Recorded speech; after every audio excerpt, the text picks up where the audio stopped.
Alright, I got one coat of blue on the roll cage right now. So I'm pretty much going blue on the roll cage, black on the frame, and then I'm going to put black side panels on the roll cage in those spots. And it'll look good when it's done.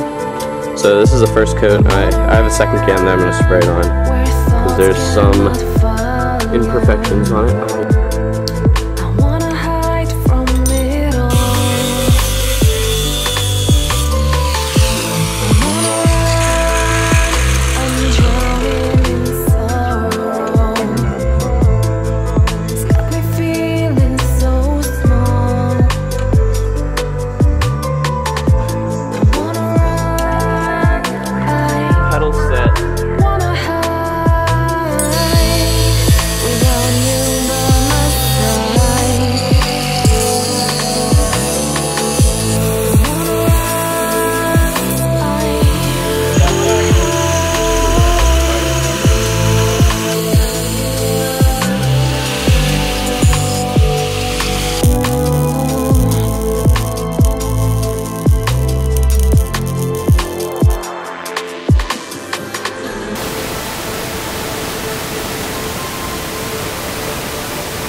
Requires some gentle encouraging.